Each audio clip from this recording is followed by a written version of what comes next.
khabath, when the scum prevails, then it will come. And today, the scum prevails. They have eyes and yet they cannot see. They have ears and yet they cannot hear. They have hearts and yet they do not understand. أُولَٰئِكَ كَالْأَنْعَامِ بَلْ هُمْ أَضَلُّ بَلْ هُمْ أَضَلُّ.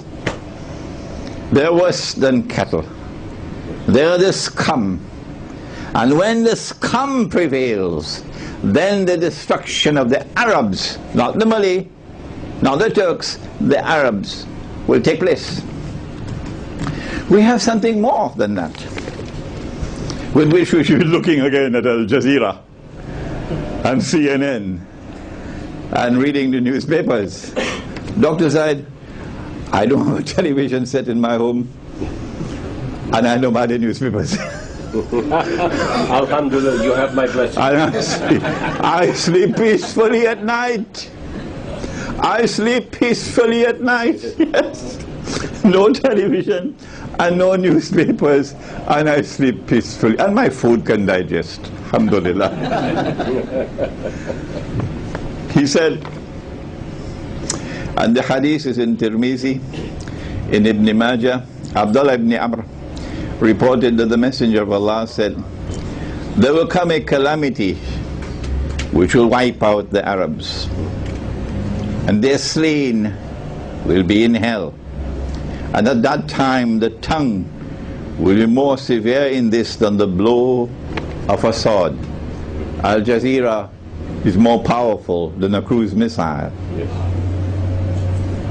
CNN is more powerful than a helicopter gunship. Yeah. The information media will be far more powerful than a sword. He said there will be civil strife which will render people deaf, dumb, blind regarding what is right. How can we explain? They say we are mujahideen in Libya. They say he was a dictator, Muammar Gaddafi. They say we have the right to rise up against the oppressor. And yet these dumb and deaf and blind chose to make an alliance with NATO, the Zionist NATO, with which the Turkish Prime Minister is still comfortable. I've never heard the Turkish Prime Minister say that he's anyway discomforted with Turkey's participation in NATO. I invite him to respond. How can you make an alliance that Allah has prohibited? Are you not aware of the Quran, in which Allah prohibited ba'aduhum awliya'u ba'd? That when the Christian, Jewish, Zionist alliance emerges, you are prohibited from being friends and allies of such people? Woe unto the Arabs, the hadith is in Abu Dawood. Woe unto the Arabs because of an evil which is drawing close. The shadow has fallen on the Lord of the Kaaba. The shadow has fallen on them by the Lord of the Kaaba. Its shadow has fallen upon them, said Nabi Muhammad alayhi salatu wasalam. These are ahadith pertaining to the destruction of the Arabs, which, if we are correct, is now at hand, not long from now. So we don't have long to wait to determine whether our methodology is correct and validated or wrong and invalidated. Just wait and see. Before we end, we still have another 1 minute. The Quran actually begins with a warning. 20 verses of the Quran at the beginning of Surah Al-Baqarah, at the very beginning, which are devoted to three kinds of people. 5 of the 20, the believers. 2 of the 20, those who reject the faith, the kuffar. 5 and 2 make 7. So 13 left. That's a lot. Who are those for whom 13 verses are allocated? ومن الناس من يقول آمنا بالله وباليوم الآخر وما هم بمؤمنين. Allah speaks of a people who declare, we are Christians, we are Jews, we are people who believe in Allah on the last day, but Allah says, no, they are not. They're not. They have trademarks. يخادعون الله والذين آمنوا. Their trademark is deception. When it is said to them, do not cause fasad on earth, they say, no, we are the peacemakers. You're familiar with that, aren't you? When it is said to them, believe in the way these believers believe, they look down upon us and say, these are sufaha. We are the civilized people. We are the civilized people. We have the burden of civilizing these natives. But then the Quran goes on to say, وَإِذَا لَقُوا الَّذِينَ آمَنُوا قَالُوا آمَنَّا. When they are with those who have faith, they say, but we have faith like you. وَإِذَا لَقُوا الَّذِينَ آمَنُوا قَالُوا آمَنَّا وَإِذَا خَلَوْا إِلَى شَيَاطِينِهِمْ. There you are, Dr. Zaid. But when they are with their shayateen, Allah is giving you a very, very, very big hint here that these are people with links to the occult world. These are people with links to the jinn who are shayateen. قَالُوا إِنَّا مَعْكُمْ إِنَّمَا نَحْنُ مُسْتَهْزِئُونَ. And so the Quran is telling you to pay attention to that branch of knowledge to which we were just introduced this morning by Dr. Zaid. We pray that Allah subhanahu wa ta'ala may bless those who now devote attention to the subject of Islamic eschatology, ilmu akhirul zaman, and that Allah may open our hearts that we might understand and penetrate that which is in the Quran and that which is in the word of the Prophet sallallahu ta'ala alayhi wa sallam. ربنا تقبل منا إنك أنت السميع العليم وتب علينا يا مولانا إنك أنت التواب الرحيم برحمتك يا أرحم الراحمين آمين. There are 10 major signs. I didn't use the word major because I don't see anything minor about the other ones of the last day, and they're not given in the chronological sequence in which they will occur. We don't know that sequence. Number 1, Dajjal. Number 2, Gog and Magog. Number 3, help me, Kish. Number 3, the return of the son of Mary. Mirza Ghulam Ahmad was the son of a Punjabi woman. Number 4, Dukhan. Number 5, Dabbatul Ard. Number 6, the sun will rise from Tamansri, UK. The sun will rise from the west. 7, 8 and 9, the 3 sinkings of the earth. One in the east, one in the west, one in Arabia. And number 10, that's the question, that a fire will come out of Yemen and drive people to their place of assembly, or hashar. You can stick to that methodology and look for a fire that can be extinguished with water. Or you can recognize the word fire here to be symbolic, representing, for example, a revolutionary fire. And if it's going to the place of assembly, which is Arafat, it's goodbye Saudi Arabia. Goodbye Saudi Arabia. I don't think we are now here in that. We still have quite some time to go before that can occur. Many people have asked, Sheikh Imran, how come you're still alive? You preach Islam the way that you do, how come you're still alive? Answer, had I been an Arab, I'd be long ago disposed of. Because I'm not an Arab, they have not as yet attacked me to eliminate me, to silence me. Yeah. The primary target of the state of Israel, because of Dajjal, is the Arabs. I mentioned it in my talk. In order for Israel to make a claim to rule the world, so that Pax Judaica might replace Pax Americana, and there should be some credibility to that claim, Israel must first firmly establish its political and economic dominion over the Arabs. I did say that in my talk. So the rest of the the rest of the Muslim world is only of peripheral importance to Israel. It is the Arab world which is of primary importance, and that is why the attack will be on the Arabs. I noticed some very glum faces amongst those of us here who are Arabs. Some very glum faces. Yes, so yes.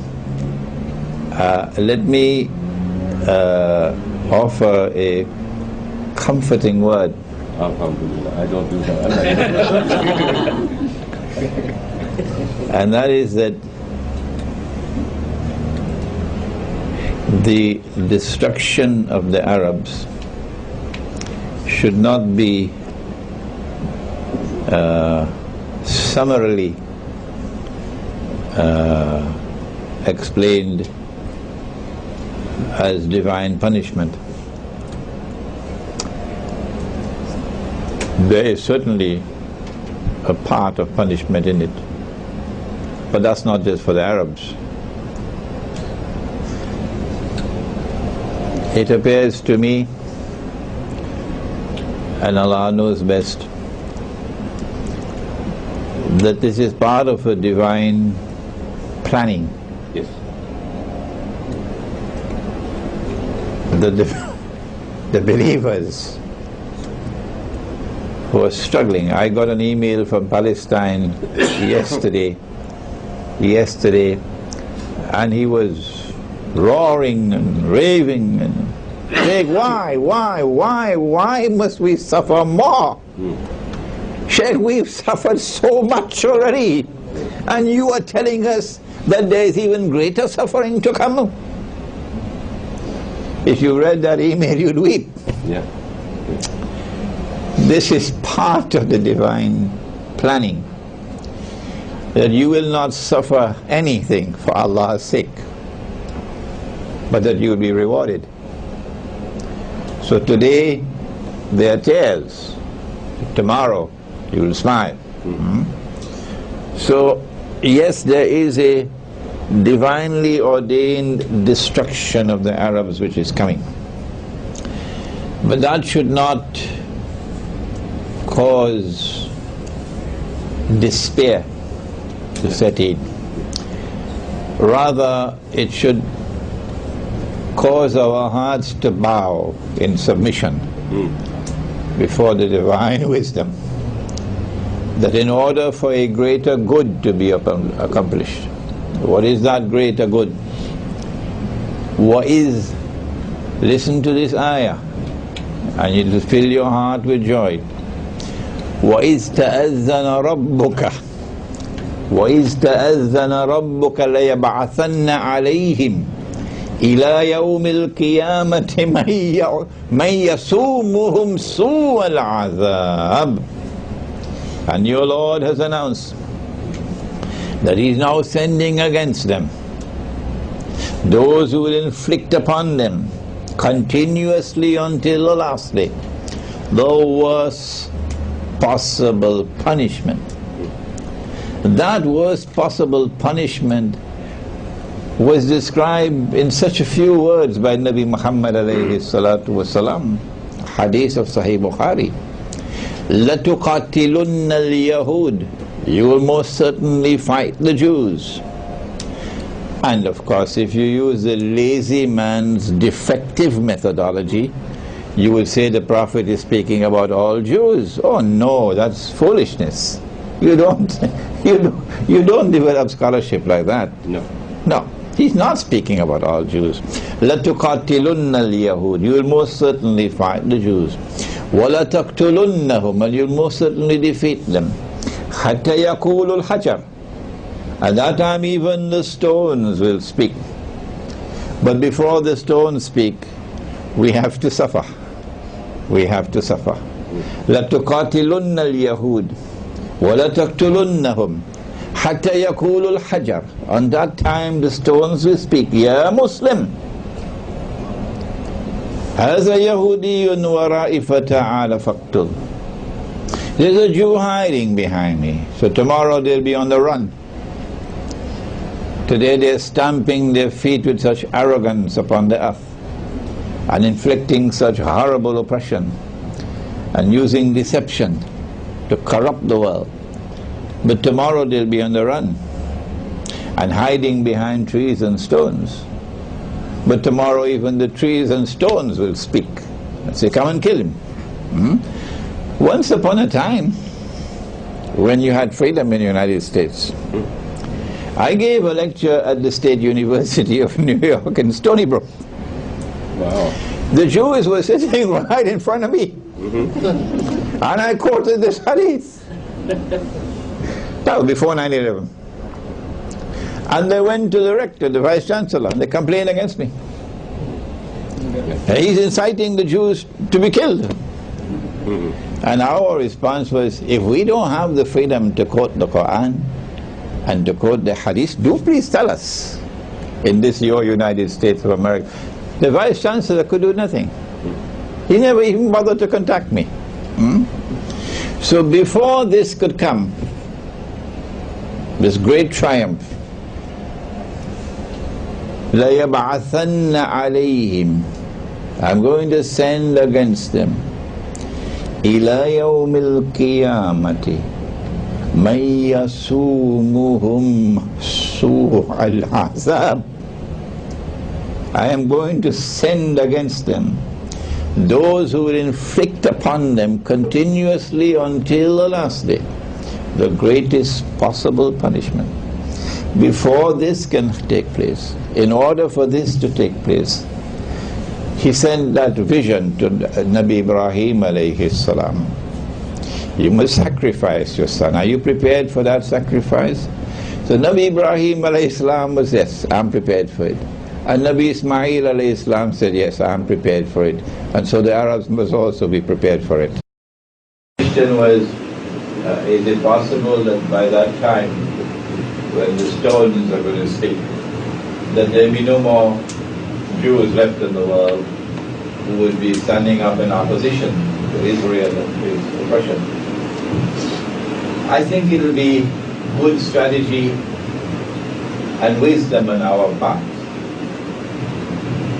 and will be greatly beneficial to us to speak hopefully, speak positively, to recognize that there are Jews in the world today who do stand up to oppression and who do condemn Israel, and to express the hope that these will continue until that time when Israel is sent back to the garbage bin.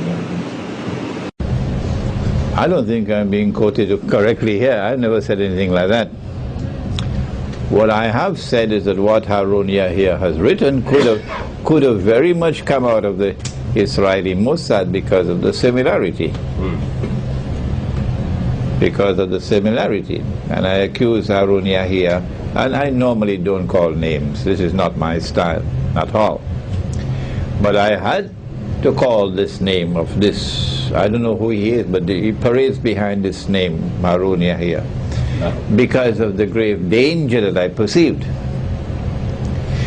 In his book on Imam al-Mahdi and the end times, I think he wrote 100 books in order to be able to put on this one.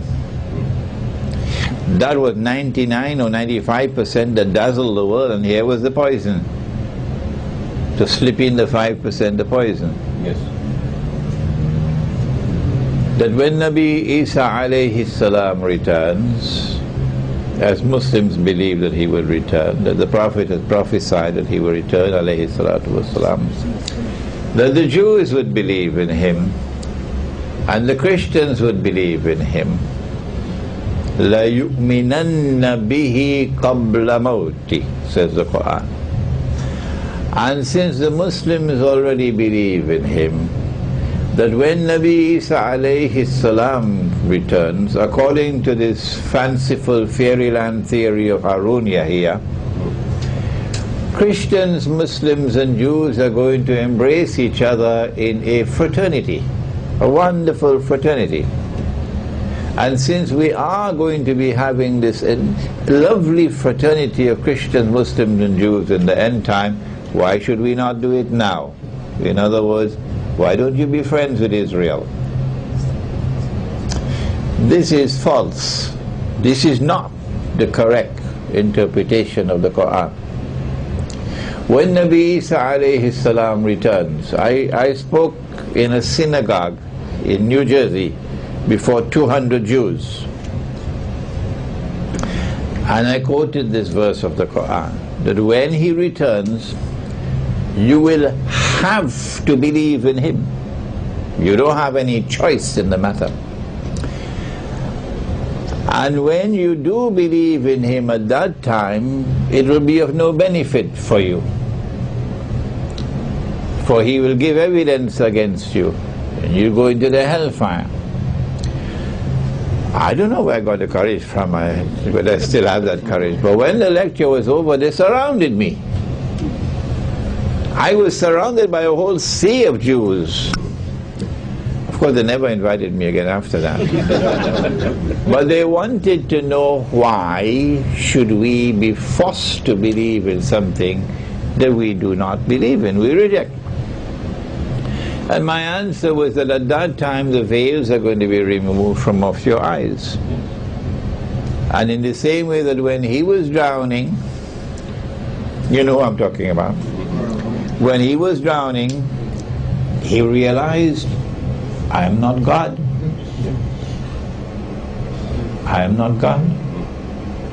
And then he says, I now believe in your God, Banu Israel.